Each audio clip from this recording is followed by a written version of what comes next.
하나님 말씀 다니엘 7장 다니엘 7장 15절서부터 보시겠습니다.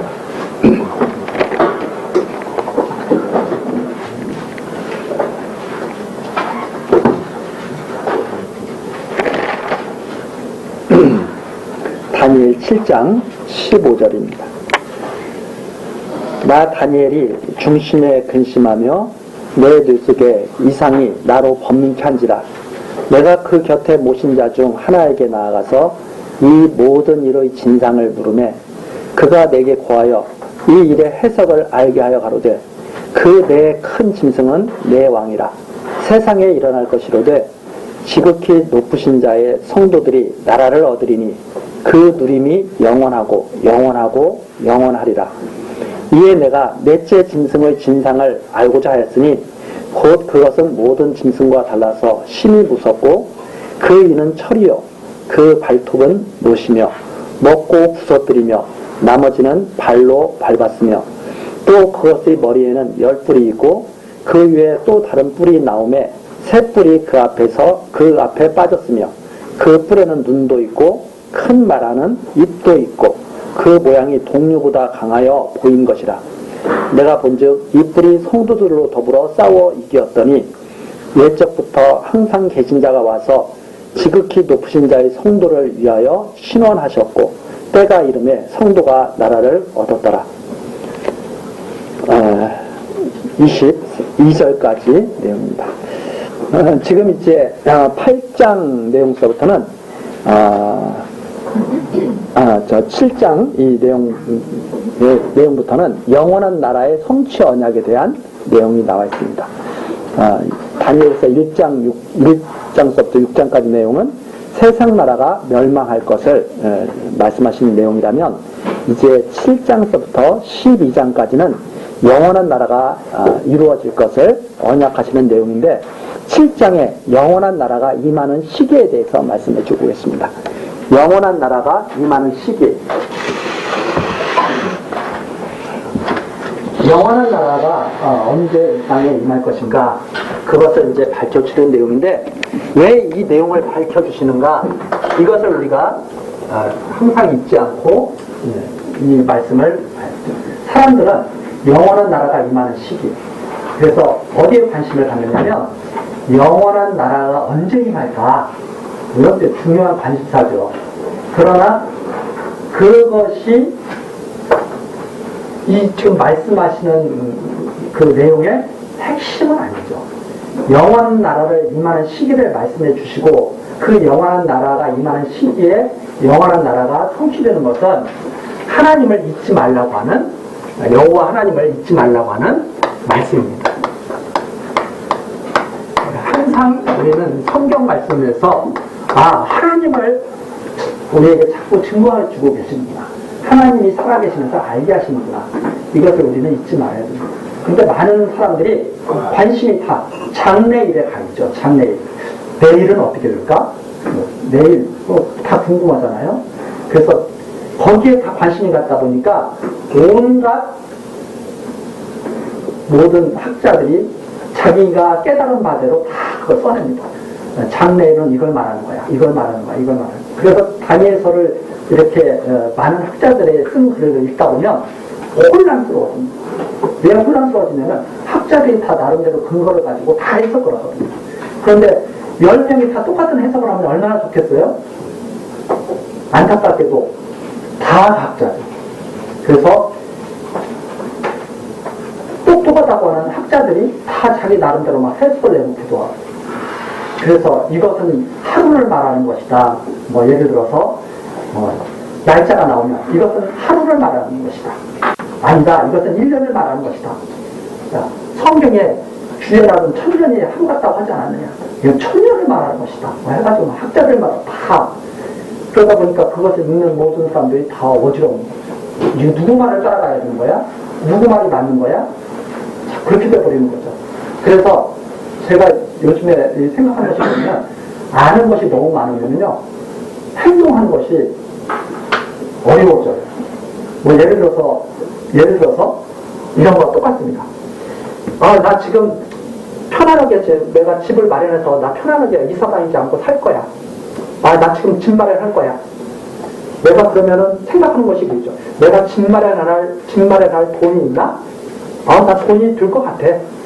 그럼 집 사면 되는 거죠. 아, 나 이사 가고 싶어. 아, 지금 팔고 나 다른 집으로 이사 갈 거야. 그거 여건이 되나? 그래서 여건이 되면 그냥 가면 되는 거죠. 그런데 이제 그때부터 많은 정보들이 들어오기 시작합니다. 앞으로는 세계 경제가 어떻게 되고, 집값이 어떻게 되고, 앞으로는 집값이 계속 떨어질 거고, 앞으로 전쟁이 일어날지도 모르고, 막 모든 정보가 들어오기 시작해요. 이사 갈 수 있어요, 없어요? 그때부터는 해야 되나 말아야 되나. 정보가 너무 많으면 잘할 것 같은데 더 결정하기가 어려운 경우가 있죠. 그러면 우리는 아주 단순하게 살 때 더 편하게 살 수도 있을지도 모릅니다. 예를 들어 아까도 말씀드렸지만 나 이사 가고 싶어. 그럼 이사 가지 뭐. 갈 여건이 돼? 그럼 가지 뭐. 이사 가고 싶은데 여건이 안 돼? 안 가면 되죠. 그러면 아주 단순하게 하나님 믿고 그냥 단순하게 살면 되는데 너무나 복잡한 것들이 많이 들어오게 되니까 이러지도 못하고 저러지도 못하고 엉거주춤 그렇게 사는 경우도 많이 있다. 그래서 이게 세상에서 가르치는 모든 것들을 많이 알면 알수록 사람이 힘들어지는구나. 그러면 어떤 가르침? 하나님께서 말씀하신 진리의 말씀만은 딱 올바르게 잘 깨닫고 있으면 그냥 편안하게 하나님 인도하심 따라서 살아갈 수가 있겠다. 이렇게 저는 이제 요즘에 많은 그런 생각을 합니다. 성경 말씀도 똑같아요. 하나님께서 지금 왜 이런 말씀하시는가? 내가 정한 대로 이루어질 거야. 내가 다 때를 정해놨어. 그대로 이루어질 것을 보여주시고 그대로 이루어지는 것을 역사 속에서 확인하게 하시고 정말 하나님이 살아계셔서 그렇게 정하신 대로 다 하시는구나. 그거 깨닫고 편안하게 살아요. 걱정하지 말고 살아요. 염려하지 말고 하나님 믿고 담대하게 살아가라고. 어차피 다 정해진 거 아니에요? 태어날 때 정해지고 죽을 때 정해진 거 아니에요? 근심 걱정하면서 내가 언제 죽을까 막 내년에 죽을까? 내후년에 죽을까? 그러면 내가 지금 내후년에 내가 무슨 일을 하려고 계획 중인데 할 필요 없겠네? 그렇게 살지 말고 하나님 믿고 하고 싶은 일 하나님 안에서 열심히 하고 즐겁게 살라고 하나님 믿고 담대하게 살라고 이렇게 하나님께서 계속 말씀하고 계신데 우리는 하나님을 믿지 않고 내년에 어떻게 될까? 그러면 이 일을 할 필요가 없겠네? 계속 이런 어리석은 생각하면서 진행해 줍니다. 그러나 이 말씀을 들으면 하나님께서 이렇게 정하신 대로 다 이루어 가시는 역사하시니까 나는 그 하나님을 믿으며 오늘 하루 열심히 살면 되는구나. 편안하게 살면 되는구나. 맡겨주신 일 잘하면 되는구나. 이렇게 담대하게 살아갈 수가 있게 되지 않을까. 이렇게 저는 생각을 하고 있는 거였죠. 자, 그래서 이 말씀 속에서 지금 장차 이루어질 일을 보여주시는데 영원한 나라가 언제 임하냐 정해져 있다 이 말입니다. 우리가 근심한다고 해서 그것이 바뀌는 것도 아니고 정해져 있다. 영원한 나라가 임할 때가 정해져 있다. 영원한 나라가 임한다. 영원한 나라는 바로 예수 그리스도를 예수 그리스도께서 이루시는 나라죠. 이 영원한 나라가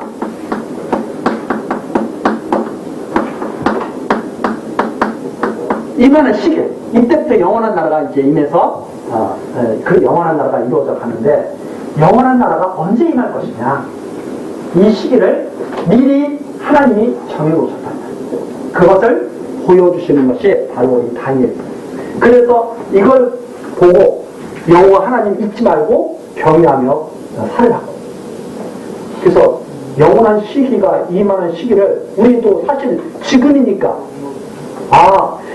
이런 말씀이었구나. 그러니까 지금이니까 더 깨닫는 거지. 만일 우리가 다니엘 때 살았다면 자 다니엘이 이때 살았습니다. 우리는 예수님 오시고 나서 지금 2000년이 넘었죠. 다니엘은 예수님 오시기 전에 한 500여 년 전에 살았던 분이라는 말입니다. 근데 이때 장차 언제 영원한 나라가 이 땅에 임하게 될지 그것을 이상을 통해서 보여주신 거죠. 이때는 다니엘이 살고 이 이상을 받았던 이때가 바로 바벨론 때예요. 바벨론 때 다니엘이 처음으로 이 이상을 받았다. 바벨론 7장 1절에 나와. 벨살살 원년에, 바벨론 벨살살 원년에 처음으로 이상을 딱 받은 거죠. 영원한 나라가 언제 임할 것인가? 처음으로 이상을 받았습니다. 아직 이 바벨론 제국 시대인데 어떻게 다니엘이 알겠어요? 다니엘이 이상을 받았는데 다니엘도 답답하니까 분명히 이상을 받긴 받았는데 그 이상이 어떤 이상이냐면 내 짐승, 큰 내 짐승이 나타나는 이상이었죠. 큰 내 짐승이 나타나는 이상이었는데 그 무슨 이상인지 몰라. 다니엘이 답답해하니까 천사 중 하나가 하나님을 모시고 섰던 천사 중 하나가 다니엘에게 나와서 그 해석을 알게 한 거죠. 그 해석을 알게 하면서 야, 너 내 큰 짐승 이상 봤지? 그 이상은 바로 세상에 일어날 왕을 말하는 거야. 그 제국. 그래서 우리가 이 다니엘의 이 이상을 딱 봤을 때 이렇게 정리를 할 수가 있죠. 자, 큰 짐승 넷이 일어난다. 이제 큰 역사상에서 지금까지 이루어진 역사상에서 바벨론. 그 다음에 그 주에서 쭉 나오는 거니까 이게 이제 우리가 확인해 볼 수가 있죠. 그 다음에 나타나는 짐승이 바로 메대, 바사, 페르시아, 메대, 바사가 일어나고 그 다음에 나타나는 짐승이 표가 헬라라고 하는 큰 제국이 나타날 거고 그 다음에 이때 예수 그리스도가 오실 이 무렵에 또 세계를 제패하는 그 큰 짐승인데 그게 바로 로마가 나타날 것이다. 이렇게 이제 우리가 말을 할 수가 있습니다. 로마가 나타날 것이다. 이걸 다니엘 때 이상으로 보여주신 거예요. 큰 짐승 넷이 나타나는 거예요. 그러면 나타났을 때 영원한 나라가 임하게 될 것이다. 영원한 나라가 임하게 될 것이다. 이렇게 다니엘에게 말씀을 해주신 내용이 바로 여기에 나타나죠. 그런데 다니엘이 보니까 이 넷째 짐승이 이 짐승들하고는 다르게 이 넷째 짐승이 엄청나게 무서운 거예요. 이 넷째 짐승이 참 무서운 그 짐승이에요. 그래서 그 넷째 짐승이 19절에 보니까 다니엘이 특히 이때에 나타난다고 그러는데 영원한 나라가 이때 임한다고 그러는데 이 힘이 무서운 이 넷째 짐승에 대한 진상을 알고 싶거든요. 더 다니엘. 그래서 진상을 알고 싶어가지고 그 표현을 하는데 19절에 나오죠. 내가 넷째 짐승의 진상을 알고자 하였으니 너무나 무서워. 심히 무섭고 이는 철이요 그 발은 노시고 먹고 부서뜨리면 나머지는 발로 밟아라. 이런 무서운 모습이죠. 그 다음에 머리에는 10뿔이 있고 뭐 다른 뿔이 나와서 새 뿔을 빠뜨리고 그 뿔에는 눈이 있고 큰 말하는 입도 있더라. 큰 말. 하나님을 대적하는 말. 이게 큰 말이죠. 하나님을 대적하는 그 큰 말하는 입도 있고 그 모양이 동류들보다 강하여 정말 힘이 무섭고 강하게 보이는 그런 짐승이죠. 그런데 이 짐승이 왜 무섭냐면 이 짐승이 성도들을 다 짓밟는 거예요. 이 짐승이. 이 짐승이 성도를 이 영원한 나라에서 살아갈 성도들을 다 짓밟고 있다. 이 짐승이. 그래서 다니엘이 너무나 무서웠던 거예요. 이 짐승들은 그런데 그냥 괜찮았는데 이 짐승이 힘이 무서워가지고 성도들을 다 짓밟고 막 하나님을 대적하고 그러더라는 말입니다. 그래서 다니엘이 그걸 보고 참 이게 무슨 짐승인가 하고 알고 싶었다. 그런데 21절에 나오죠. 내가 본즉 이 뿔이 성도들로 더불어 싸워져. 뿔 하나가 있다고 그랬죠. 새 뿔을 다른 뿔이 나오는데 새 뿔이 그 앞에서 다 빠지고 그 뿔에는 눈도 있고 큰 말하는 입도 있고 모양이 동리보다 강해서 맨 나중에 나는 뿔 하나가 새 뿔을 빠뜨리는 그 뿔 하나가 나는데 성도들로 더불어 싸워서 있더라. 그 뿔이. 그러면서 옛적부터 항상 계신 자가 와서 지극히 높은 데 성도를 위하여 신하시고 때가 이르면 성도가 날아라. 그런데 그 뿔이 성도들을 짓밟을 때 성도들을 친환하고 나라를 이루어가더라 이 말입니다. 이걸 이제 다니엘이 알고 싶어서 그러니까 천사가 나와서 이 천사는 이제 가브엘이라고 추측이 되는데 뒤에 가브엘이라는 이름이 나와요. 그래서 가브엘이라고 이제 우리가 생각할 수가 있는데 이게 나와서 원래 가브리엘이 좋은 소식을 전하는 그런 이제 천사의 사명을 이제 가진 분이잖아요. 그래서 이 해석을 해주죠. 23절입니다. 모신자가 이처럼 이르되 넷째 짐승은 자 18절에 나오는 그 네 왕 중에서 그 넷째 짐승 이 넷째 짐승은 그 땅의 넷째 나라인데 땅의 첫째, 둘째, 셋째, 넷째 나라인데 넷째 짐승인데 넷째 나라인데 이는 모든 나라보다 달라서 천하를 삼키고 밟아 부서뜨릴 것이다. 이 넷째 나라가 완전히 앞에 있는 것과는 달리 큰 대적자가 된다는 거죠. 천하를 다 차지하고 큰 대적자가 될 것인데 24절에 나옵니다.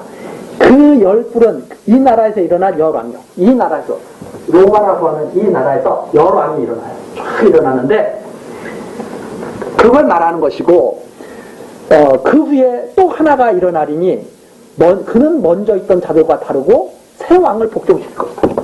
왕들이 쫙 일어납니다. 그런데 로마의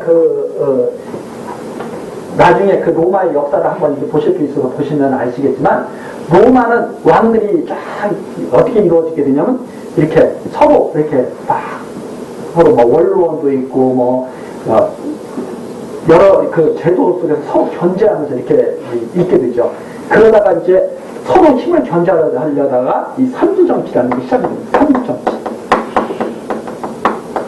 삼두정치에서 원로원 또 집정관 뭐 해가지고 서로 힘을 갖다가 마치 우리나라 요즘에 세계 뭐 입법부, 사법부, 행정부 이렇게 서로 견제하면서 이렇게 민주주의를 이루어가려고 하듯이 그 당시에 이 삼두정치가 이루어지게 됩니다. 이 로마에.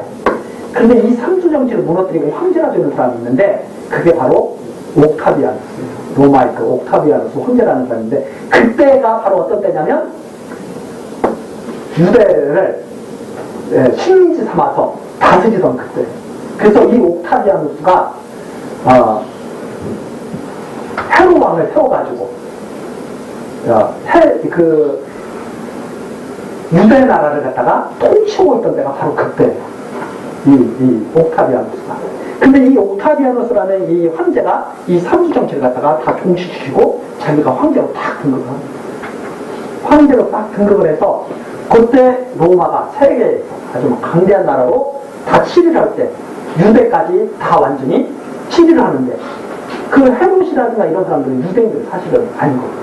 이방인을 딱 세워가지고 유대를 통치하는 이제 그런 시대에 접어들게 됩니다. 바로 그것을 갖다가 말하는 것으로 이렇게 우리가 이해를 할 수가 있습니다. 그래서 그 후에 또 하나가 일어나려니 그는 먼저 있던 자들과 다르게 또 새 왕을 복종시킬 것이요. 삼두정치를 종식시키고 자기가 이제 딱 황제가 되어가지고 25절 그가 장차 말로 지극히 높으신 자를 대적하며 또 지극히 높으신 자의 성도를 괴롭게 할 것이며 그가 또 때와 법을 경계하고자 할 것이며 성도는 그의 손에 붙임받으여 한 때와 두 때와 반 때를 지내리라. 이렇게 되어 있습니다. 그래서 이 성도들이 이 속에서 어려운 지경을 지내는데 한 때를 지내고 두 때를 지내고 반 때를 지내게 될 것이다. 그러면 그때 바로 영원한 나라가 임하게 될 것이다. 이 말이죠. 그러니까 이 한 때, 두 때, 반 때라고 하는 것은 하나님이 정하신 어떤 기간을 말하는 것인데 그것이 나눠져 있다는 소리예요. 이렇게 어느 기간이 이렇게 나눠져 있다고 하는 그런 의미를 우리가 찾을 수가 있죠. 그 이제 한 때, 두 때, 반 때가 뒤에 나오니까 좀 더 그때 더 살펴보도록 하고 자, 그렇게 되면 영원한 나라가 임할 것이다. 이렇게 이제 해석을 해주게 되죠. 그런데 여기에 보면 때와 법을 경계하고자 한다. 때와 법. 하나님 나라가 이때 임하거든요.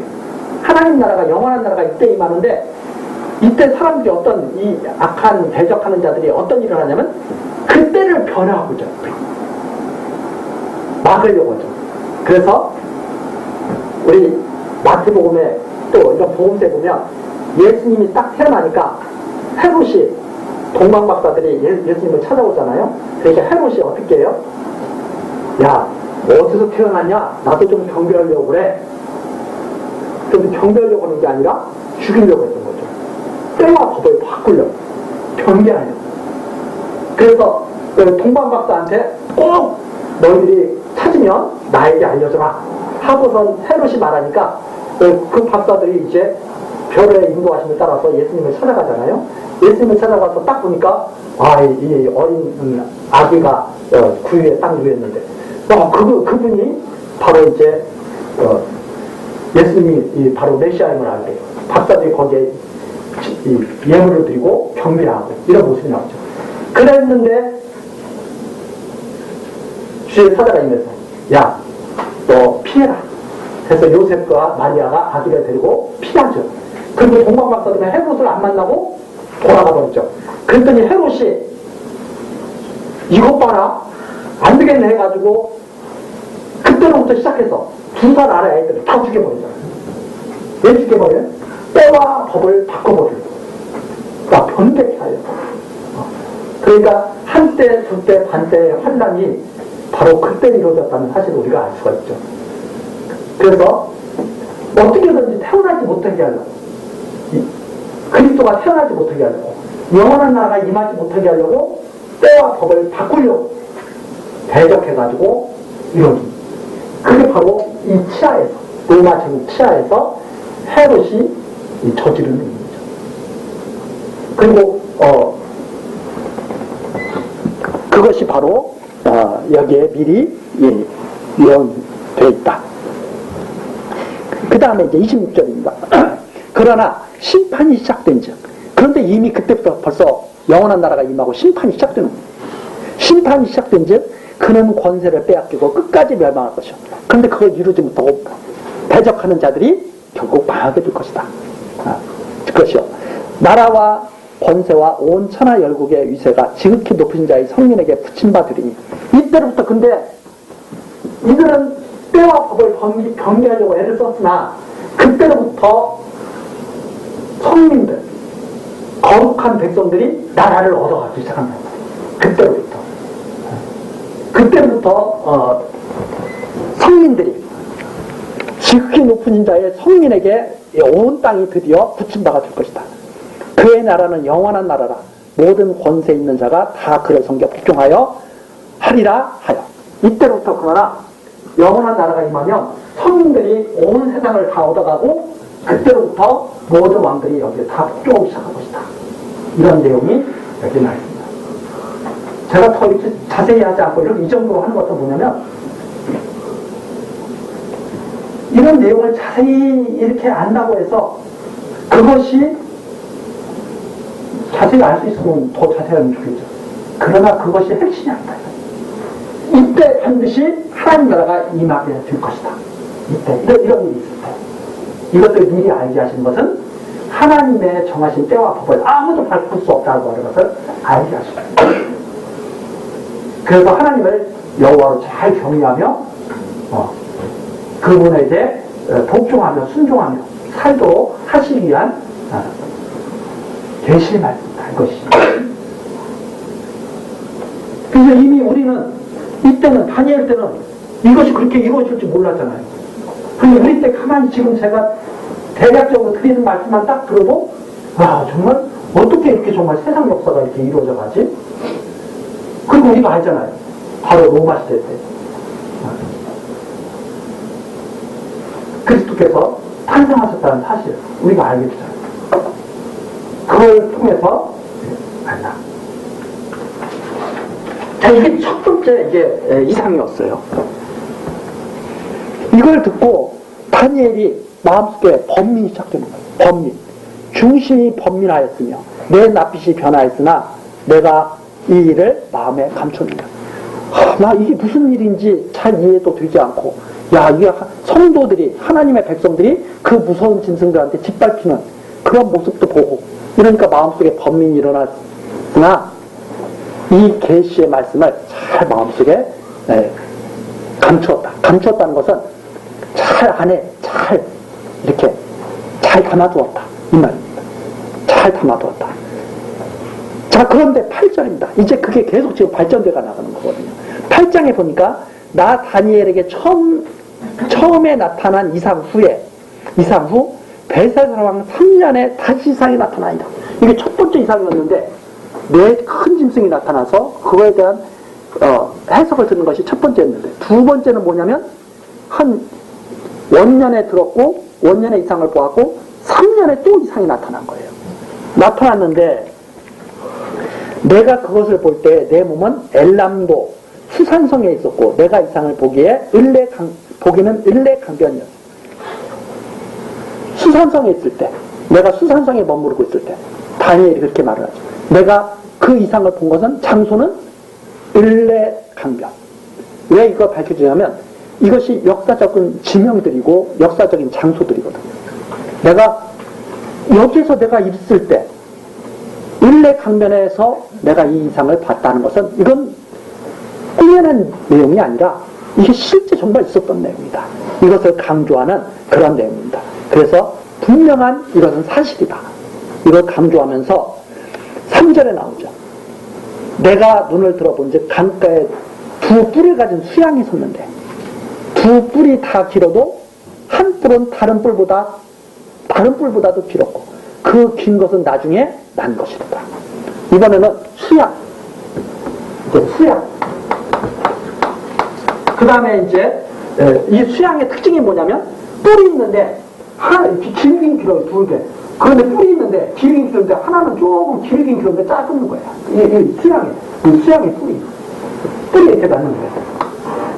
길은 뿔인데 하나는 길고 하나는 좀 긴 거에 비해서는 좀 짧고 이런 양의 모습을 본 거예요. 그 두 뿔이 다 길어도 한 뿔은 다른 뿔보다 길었고 그 긴 것은 나중에 난 것이더라. 근데 이 긴 것이 오히려 먼저 난 것이 아니야. 이게 오히려 나중에 났더라 이 말입니다. 이게 원래 뿔이 길면 이게 먼저 나서 잘해야 될 것 같잖아요. 근데 다니엘이 본 이상은 나중에 난 것이 더 긴 거예요.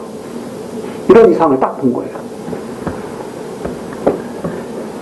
내가 본즉 그 수양이 서와 북과 남을 향하여 받으나 서, 북, 남 이 수양이 북쪽, 서쪽, 남쪽을 향해서 막 뿔을 받는 거예요. 받으나 그것을 당할 짐승이 하나도 없고 그 수에서 능히 구할 이도 절대로 없으므로 그것이 이민하고 스스로 관계하다. 이런 이상을 또 본 거예요. 자, 5절입니다. 내가 생각할 때 한 수염소가 서편에서부터 와서 그런데 갑자기 수염소가 하나 나타나요. 수염소.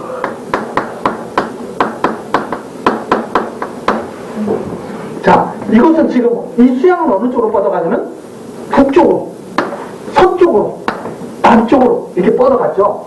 그런데 이 수염소는 어디에서 오냐면 서쪽에서부터 이렇게 오는 거예요.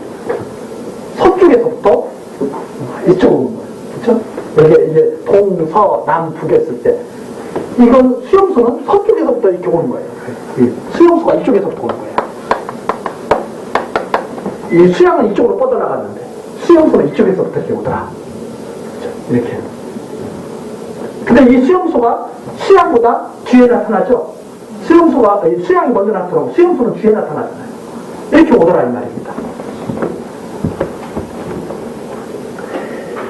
자, 수염소가 서편에서부터 와서 온 지면에 두루 다니되 땅에 닿지 아니하며 그 염소 두 눈 사이에는 현저한 뿔이 하나 있더라. 그런데 이 수염소 사이에는 뿔 하나가 이게 아주 현저한 뿔 하나가 쫙 있는 거예요. 이 뿔 하나가 아주 이게 뛰어난 뿔 하나가 딱 있는 거예요. 여기는 두 뿔이 있었잖아요. 나중에 난 것이 길었고 여기에는 수염소는 현저한 뿔 하나가 딱 있는 거예요.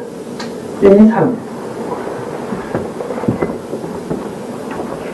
그런데 현저한 뿔이 있다. 그것이 두 뿔 가진 수양 곧 내가 본 바 강가에 있는 양에게 나아가되 분노한 힘으로 그것에게 달려가더니 근데 이 수염소가 이쪽에서부터 와가지고 서쪽에서부터 와가지고 이 수양을 갖다 막 꽉 들이받는 거예요. 이 수양을 들이받더니 그 수양을 줘서 두 뿔을 꺾구나. 이 뿔을 갖다 다 꺾어버리는 거예요. 이 두 뿔을 꺾구나. 수양에게는 그것을 대적할 힘이 없으므로 그것이 수양을 땅에 엎드러뜨리고 짓밟았으나 능히 수양을 그 손에서 벗어야 할 리가 없었다. 이 수양이 날뛸 때는 이것도 어떻게 할 수가 없어요. 이 수염수가 와서 들이받고 할 때는 이걸 어떻게 막을 수가 없어. 이렇게 되더라 이 말입니다. 이제 이거죠? 8절 수염수가 스스로 심히 강대하여 가더니 강성할 때 그 큰 뿔이 꺾이고 그 대신에 현저한 뿔 넷이 하늘 사방을 향하였더라. 이 현저한 뿔 하나가 날뛰더니 이제 어느 시간이 지나니까 이것이 딱 꺾여버리는 거예요. 현저한 뿔 하나 꺾이더니 이제 이게 꺾이고 나니까 뿔 4개가 하나, 둘, 셋, 넷, 뿔 하나가 4개가 쫙 나, 별 볼일 없는 뿔 하나가 4개가 나더라, 이 말입니다. 나더라. 큰 뿔이 꺾이고 그 대신에 현저한 뿔 넷. 네. 나더라. 자, 9절입니다. 그 중에 한 뿔에서 또 작은 뿔 하나가 나서, 남편과 동편과 또 영화로운 땅 하나가 심히 커져도 그런데 이 뿔 하나가 중에서 또 하나가 나더니 요 하나가 나가지고 다 뻗어나가요. 이 뿔 하나가 또 나더니 다 뻗어나가기 시작합니다. 그쵸? 이거 보면은 뭔지 알겠어요? 누가 이렇게 해석을 안 해주면? 모르죠. 이거 도대체 뭔 소리인지 모르죠. 근데 이제 나중에 이걸 다 해석을 하죠. 왜? 쓸데없는 짓 하지 말고 성경 잘 읽고 믿으라고. 그래서 우리가 이제 커지더라. 그것이 하늘 군대에 미칠 만큼 커져서 그 군대와 별 중에 몇을 땅에 떨어뜨리고 그것을 짓밟고 또 스스로 높아져서 군대의 주제를 대적하며 그에게 매일 드리는 제사를 제하여 버렸고 그의 성소는 헐었으며 범죄함을 인하여 백성과 매일 드리는 제사가 그것에게 붙임바 되었고 그것이 또 진리를 땅에 던지며 자유로 행하며 형통하였더라.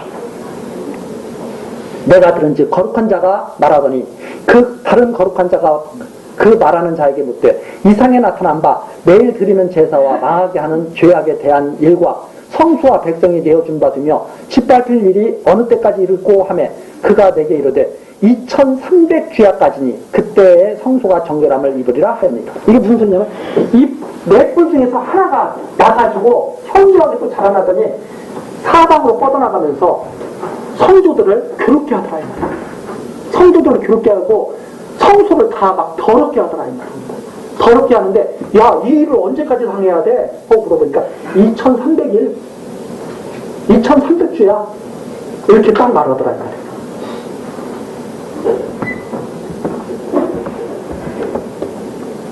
그러면 성소가 정결하게 될 거야. 이렇게 말하는 이상을 다니엘이 두 번째로 딱 본 거예요. 첫 번째 내 짐승이 나오다가 두 번째는 이제 수양과 수염수가 나오고 그 다음에 성소가 짓밟히고 2300주야를 지나면 성소가 정결케 되리라 하는 그런 소리까지 들으면서 이상을 딱 보게 되죠. 그래서 15절 나 다니엘이 이 이상을 보고 그 뜻을 알고 잘 때 다니엘이 모르겠는 거예요. 그걸 직접 본 다니엘 몰랐고 사람 모양 같은 것이 내 앞에 섰고 사람 모양 같은 것이 내 앞에 섰고 이것은 사람은 아닌데 사람처럼 생긴 천사를 말하는 거죠. 그게 바로 나중에 보면 이제 가브리엘인데 섰는데 내가 들은즉 을레강 두 언덕 사이에서 사람의 목소리가 있어 일쳐가로되 가브리엘아 여기 나오죠. 가브리엘아 이 이상을 이 사람이 깨닫게 하라. 다니엘이 이걸 껐는데 다니엘도 모르겠는 거예요. 그러니까 하늘에서 소리가 나는 거예요. 가브리엘아 다니엘에게 이 이상이 무슨 뜻인지 좀 알게 해줘. 이렇게 말을 합니다. 그래서 17절 그가 나의 송곳으로 나왔는데 그 나올 때 내가 두려워서 얼굴을 땅에 대고 엎드리매 그가 내게 이르되 인자야 깨달아 알라 이 이상은 정한 때 끝에 관한 것입니다. 끝에 관한 것입니다. 이건 하나님이 다 정한 일을 갖다가 정한 것에 끝에 대한 것을 갖다가 지금 말씀하시고 계신 거야. 정한 일이니까 바뀔 수 있어요 없어요? 이건 바뀔 수가 없는 일이에요. 그거에 대해서 세상 끝에 대해서 이건 다 정한 일 끝에 대해서 다 말해주고 있는 거야. 이렇게 말씀하시면서 18절 그가 내게 말할 때 내가 얼굴을 땅에 대고 엎드려 깊이 잠들매 이 잠들었다는 것은 뭐냐면 정신을 놓고 너무나 그 이상이 우리들은 그냥 읽으니까 그런가 하는데 다니엘이 봤을 때는 정신을 잃을 정도로 엄청난 이상이에요. 이걸 보고 그냥 기절해버렸다 이 말입니다. 너무나 사람이 감당할 수 없는 일이기 때문에. 그래서 깊이 잠들었다는 것은, 엎드리고 깊이 잠들었다는 것은 그대로 정신을 잃고 쓰러져 버렸다 이 말입니다. 그래서 그가 나를 어루만져서 이렇게 세우며, 천사가 가브리엘이 다니엘아 정신 차려라 하고선 세워주는 모습이 바로 18절입니다. 그러면서 19절 가로되 진노하시는 때가 맞춘 후에 될 일을 내가 내게 알게 하리니. 하나님께서 하시는 일, 그 정한 때의 끝, 진노하시는 때가 마친 후, 이 말은 정한 때의 끝에 될 일을 너에게 알게 하는 것이다. 하나님의 이게 지금 크게 보면 이게 하나님의 이게 끝이거든요. 그래서 예수님이 오실 때부터 말씀하고 정한 때의 끝이 되게 할 일을 너에게 지금 하나님이 알게 하시는 거야. 이렇게 그 가브리엘이 말을 하면서 내가 본 바, 뒤에 내가 알게 하리니 이 이상은 정한 때 끝에 관한 일입니다. 그러면서 다시 말해서 영원한 나라가 임할 때 마지막 말세에 나타날 그 일에 대해서 증거해 주고 계신 거야. 그러면서 내가 본 바 두 뿔 가진 수양은 곧 이것이 바사고 이것이 메대다 이 말입니다. 메대. 바사와 메대. 근데 이 수양은 바사와 메대의 수호시거든요. 수호신이에요. 그들이 섬기는 다 짐승들을 이렇게 섬기고 막 그러잖아요. 바사와 메대가 섬기는 그 수호신이 수양이에요. 이 양이에요. 그런데 그걸 그 이상으로 보여주신 거예요. 내가 본 바 두 뿔 가진 수양은 곧 메대와 바사의 왕들이다. 그리고 털이 많은 이 수용소는 바로 뭐예요? 헬라를 말하는 거야. 헬라. 자, 메대와 바사가 먼저 일어나죠. 그 다음에 헬라가 일어나잖아요. 이것은 바사와 메대를 말하는 거고. 그런데 이 바사와 메대가 왜 이렇게 다르냐면 이 메대가 먼저 이렇게 자라나거든요. 먼저 나라가 일어서거든요. 역사 속에서 보면. 그런데 나중에 이 바사 고레스가 이 메대를 갖다가 통합하면서 페르시아 제국이 이렇게 우뚝 서거든요. 근데 이게 늦게 일어난 페르시아 제국이 이 바사 제국이 메대 제국을 흡수하면서 페르시아 제국으로 자라나게 되거든요. 늦게 난 것이 뿔이 더 길다는 말입니다. 그걸 딱 이상으로 보여주는 거죠. 그런데 이게 바사는 북쪽과 서쪽과 이렇게 해가지고 이 바사가 페르시아가 아마 영화 같은 거 혹시 보신 분들이 있을 거예요. 영화 300 같은 거 보면 이 페르시아 왕이 막 그리스 같은 데로 막 쳐들어갑니다. 막. 그래가지고 그때 디오게네스인가 뭔가 그 왕이 300용사를 거느리고 막 그 페르시아 대군을 맞아서 그거 영화로 나오고 그랬잖아요. 저는 잘 보지는 못했지만 그런 영화들이 있으면 사실은 그때 이제 쳐들어갔던 왕이 이 페르시아의 아수에로가 막 쳐들어간 거거든요. 막 쳐들어가요. 그런데 어느 날 갑자기 헬라에 알렉산더가 딱 태어날 거예요. 알렉산더가. 이 알렉산더의 특징은 뭐냐면 정말 날아다닙니다. 엄청나게 빠르게 진격 속도가 엄청나게 빨라요. 그래서 여기 보면 막 날아다닌다고 그러죠. 성경에. 기병대를 끌고 페르시아 이 바사를 갖다가 다 짓밟아버렸죠. 와서 어떻게 그리스는 서쪽이고 서쪽에서 막 쳐들어오는 거예요. 그래서 페르시아를 다 짓밟아버리는 역사가 나타나게 되죠. 바로 그것을 갖다가 설명해주는 그런 이상이었다. 그래서 조금 더 보시면 8장 20절 내가 본 바 두 뿔 가진 수양은 곧 메대와 바사 왕들이요 털이 많은 수염소는 곧 헬라 왕이요 두 눈 사이에 있는 큰 뿔은 곧 그 첫째 왕이요. 이게 알렉산더 첫째 왕이요. 그 뿔이 꺾이고 그 대신에 뿔 넷이 났은즉 그 나라 가운데서 내 나라가 일어나되 그 권세만 못하리라. 그런데 알렉산더가 참 젊은 날에 이 알렉산더도 정말 대단한 사람이죠. 이 알렉산더도 전쟁터에 가면서도 항상 책을 읽는 사람이에요. 이 알렉산더. 그 스승이 유명한 아리스토텔레스. 알렉산더의 스승이. 그래서 알렉산더가 전쟁터에 나가서 책을 놓지 말라고 주석을 다 해가지고 책을 설명한 주석까지 해가지고 알렉산더한테 딱 줍니다. 이 알렉산더의 그 일화 중에 유명한 거지. 그 가르침을 어떻게 알렉산더가 철저히 받았는지. 그래서 이게 헬라제국이잖아요. 헬레니즘.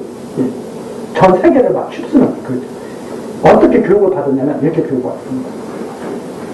가장 귀한, 가장 값비싼 피리는 누가 가져야 돼? 피리를 가장 잘 보는 사람이 가져야 됩니다. 이런 식으로 교육을 받아요. 왜? 그 사람한테 제일 가치가 있는 겁니다. 네, 저는 바이올린을 못 킵니다. 근데 제가 바이올린, 세상에서 제일 좋은 바이올린을 가지고 있으면 그것도 교육이 안 돼요. 가장 좋은 바이올린을 누가 가져야 돼요? 바이올린을 가장 잘 펼 수 있는 사람이 가져야 돼요. 다 그런 교육을 다 받습니다. 알렉산더가. 대단한 사람이죠. 그런 교육을 받고 세계를 정복에 다스린 거죠. 그런데 이제 그 일화 중에 이런 일화가 있어요. 제가 이제 이름을 좀 잊어먹었는데, 알렉산더가 사랑하는 여인이 있습니다. 왕비가 있어요. 이 왕비가 아름다워서 알렉산더가 그 왕비의 초상화를 그리고 싶어요. 그래서 그 당시에 당대의 화가인, 이름을 잊어먹었지만 그 사람한테, 야, 내 부인의 아름다운 그림을 갖다가 남기고 싶다. 가장 아름다울 때. 그래가지고 내 부인을 좀 그려다오. 해가지고 부인의 그림을 그리게 합니다. 근데 이 화가가 정말 그림을 잘 그리는 사람인데 그 부인의 모습을 그리면서 그 아름다움에 자기도 빠져요. 화가가. 근데 그 부인도 알렉산더의 왕비도 그 화가를 좋아하게 돼서 둘이 바람이 나. 걸렸어. 그럼 어떻게 돼야 돼요? 끝장내야 되잖아요. 알렉산더가 둘이 행복하게 살라고. 왜 그랬느냐? 나보다 화가인 당신이 아름다움을 더 잘 볼 것이다. 그 부인의 아름다움을 당신이 더 잘할 것이다. 그러니 당신이 그 여인과 함께 하는 것이 더 합당하다 해가지고 그 정도로 교육을 받은 사람이 알렉산더. 이 알렉산더가 페르시아를 순간적으로 다 정복해버리고 30대 짧은 나이에 정복해버리고 유적을 합니다. 그리고 나서 헬라가 4개의 제국으로 나눠지게 돼요. 다 헬라가. 그 4개의 제국으로 나눠진다는 내용이 여기에 나오죠. 그것이 바로 뭐냐면 내 뿔이 날 것이다. 내 뿔이 날 것이다. 네. 그런데 그 네 나라가 알렉산더만큼 이름이 났어요? 안 났어요? 안 났어요. 권세가 그 네 나라가 있는데 그 처음 알렉산더와 같은 그런 권세는 아니에요. 이 내용이죠. 그런데 이 네 나라 중에 뿔 하나가 또 독특하게 살아나잖아요. 뿔 하나가. 그것이 역사 속에서 이게 나타나게 되는데, 바로 이 네 나라 중에서 한 나라가 독특하게 힘이 세가지고 또 전쟁을 많이 하면서 나라 힘을 갖다가 발휘하기 시작합니다. 그 내용이 23절서부터 나오죠. 이 네 나라 마지막 때 폐역자들이 가득할 때, 이때 막 세상은 더 어지러워진대. 갈수록 세상은 더 어지러워지는데, 폐역자가 가득할 때, 즉 여호와를 섬기지 않는 자들이 유대 땅에도 많이 일어나고 그렇게 그때 한 왕이 일어나리니 그 얼굴은 엄장하며 게으르는 거며. 근데 이 한 뿔이 하나 나타나 이게 아주 사악한 인간이야. 이게 그게 역사 속에서 나오는 에피파네스라고 하는 그 왕입니다. 아주 속임수를 잘 써요. 이 사람은 속임수를 어떻게 쓰냐면 나중에 나오는데, 야, 이런 식이에요. 하나님 섬길 사람은 다 나와라. 내가 잘 섬기게 해줄게. 해가지고 사람들 싹 모은다. 싹 죽여버려간다. 그게 이제 우리 그 이스라엘 역사에도 나오죠. 바알신 섬길 사람들 다 나와라. 해가지고 한 다음에, 야, 다 가도 다 죽여버리면 나오죠. 누구였어요, 그게? 이런 거 나오잖아요. 그러죠. 해가지고. 야, 바알신 섬기는 사람들 다 나와. 해가지고 제사 드리게 해가지고 병사들 밖에 숨겨놨다가 저가 한 명도 나오지 못하게 다 죽여버려라. 그러잖아요. 그런 식의 배우를 이 사람이 써가지고 성전에 다 나와서 하나님 여호와 섬기라고 한 다음에 다 거기를 갖다 멀쩡시켜버리는 일을 해볼까. 이런 사람. 그게 바로 이제 나오는데, 그게 바로 안티오쿠스 에피파네스라고 하는 그런 아주 유명한 그런 괴울에 등한 그 왕이 있습니다.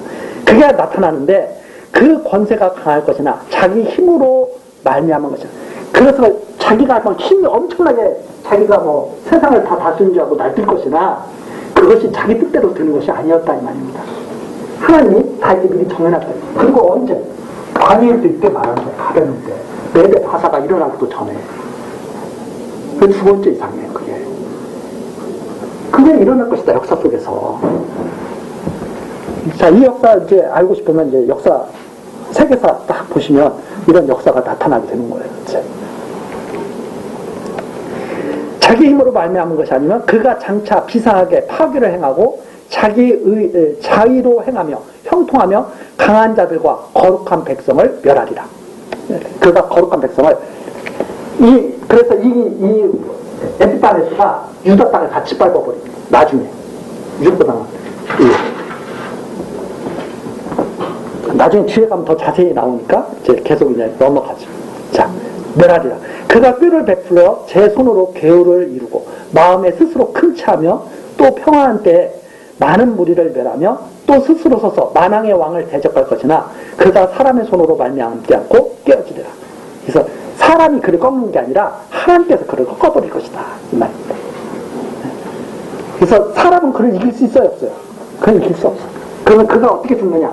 하나님의 진노로 그가 죽게 될 것이다. 사람의 어떤 그 힘으로 그가 죽게 되는 것이 아니라. 그러면서 이미 말한 바 주야에 대한 이상이 확실하니 너는 그 이상을 간수하라. 이는 열어날 수의 일입니다. 여기서 열어나고 이게 이때 일어날 일이야. 이때. 그러니까 너 이거 잘 간직하고 있어야 돼. 그래서 이걸 기록해서 나중에 하나님이 여호와십니다. 그대로 역사를 이렇게 정하신 대로 이루어 가시는 것을 너가 증거를 해야 된다 하는 그런 의미까지 우리가 다 여기서 살펴볼 수가 있죠. 27절 이에 나 다니엘이 혼절하여 수위를 하다가 기절에 다니엘이 이런 엄청난 하나님의 역사 섭리를 듣고 또 기절해버려 혼절해버려. 도대체 어떤 그 광경이었길래 그렇게 혼절해버렸는지는 이 기록된 정도 이 정도에서 우리가 그냥 이해할 수밖에 없죠. 근데 너무나 엄청난 이상입니다. 그래서 혼절해가지고 수위를 할 수가 일어나서 왕의 일을 보았는다. 내가 그 이상을 인하여 놀랐고 그 뜻을 깨닫는 사람도 없었는다. 이렇게 해서 두 번째 이상이 여기까지. 자, 이걸 갖다가 그렇게 어렵게 해서 사람들을 헷갈리게 만들 필요가 없다. 이 정도만 해도 우리가 충분하잖아요. 아, 정말 어떻게 이런 이상을 미리 보게 하셨지? 장래를 연구하라고 얘기하는 게 아니잖아요. 하나님이 이렇게 정해서 섭리해 가실 거니까 너 이거 잘 간직하고 있어. 이 말씀이죠. 그래서 하나님을 여호와로 경외하면서 지내야 된다 하는 것이 여기 나오는 이런 핵심적인 말씀인 것을 우리들이 다시 한번 확인하면서 다음 시간 계속 다니엘의 이상을 살펴보도록 기도하시겠습니다. 진리의 말씀으로 가르치시며 인도하시는 여호와 하나님, 영원 전에 그리스도 안에서 우리들을 부르시고 하나님 여호와를 경외하는 삶을 살게 하시니 감사와 찬송을 드립니다.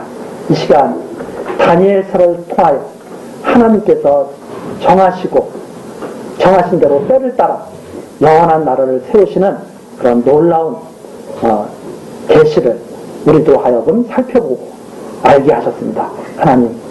하나님께서 정하신 일 조금도 변하지 않고 때가 되면 온전히 이루어질 것을 우리들 믿습니다. 그 놀라운 이상을 본 다니엘이 혼절하고 하나님 여러 날을 앓은 것처럼 하나님의 그 기이하신 행적을 보는 우리들도 놀라울 뿐입니다. 하나님, 우리들 이제 하나님을 여호와로 굳게 믿고 영원한 나라를 소망하며 살아갈 수 있도록 지혜와 총명을 더하여 주시옵소서. 믿음이 흔들리지 않도록 굳게 잡아 주시옵소서. 모든 것 우리 구주 예수 그리스도 이름으로 기도드리옵나이다. 아멘.